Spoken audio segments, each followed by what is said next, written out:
Brought to you by Palvi Agrico.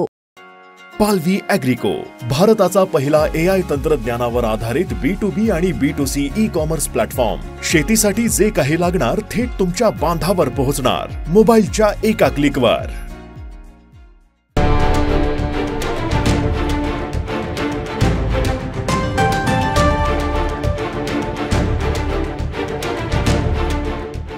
महाराष्ट्राचे सुपुत्र आणि माजी डॅशिंग IPS अधिकारी शिवदीप लांडे हे बिहारच्या विधानसभेच्या रणांगणात उतरलेत.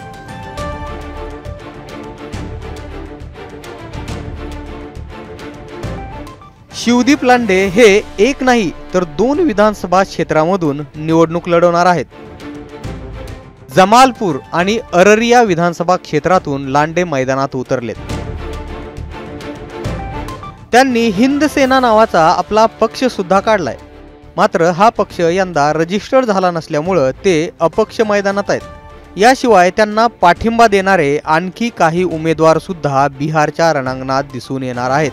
दरम्यान शिवदीप लांडे हे जमालपूर आणि अररियामधून आता मैदानात दिसून येणार आहेत. त्यांनी जमालपूर विधानसभा क्षेत्रातून आपला अर्ज दाखल केला.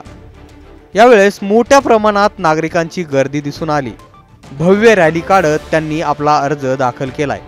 त्यांनी हा अर्ज दाखल केल्यानंतर म्हटलंय की जमालपूर विधानसभा क्षेत्रातून मी नामांकन अर्ज दाखल केलाय. यावेळी काढलेल्या रॅलीला तुमचा पाठिंबा पाहून मी भारावून गेलोय. इंसाफ की इस लड़ाई में आपका बेटा होने के नाते मैं सभी जमालपूर वासियों के विश्वास को सलाम करता हूं, असं शिवदीप लांडे यांनी म्हटलंय. शिवदीप लांडे हे एकनाथ शिंदेंच्या शिवसेनेचे आमदार विजय शिवतारे यांचे जावई आहेत. IPS म्हणून भरती झाल्यानंतर ते बिहार कॅडरमध्ये गेले आणि त्यांनी केलेल्या सिंगम स्टाईन कारवाईमुळे ते चर्चेत आले. अखेर काही काळ सेवा बजावल्यानंतर शिवदीप लांडे यांनी विधानसभेच्या रणांगणामध्ये उतरण्याचा निर्णय घेतला आणि आपल्या पदाचा राजीनामा दिला. दरम्यान आता 2 ठिकाणावरून निवडणूक लढवणाऱ्या शिवदीप लांडे यांना कितपत यश मिळतंय हे पाहणं महत्त्वाचं असणार आहे.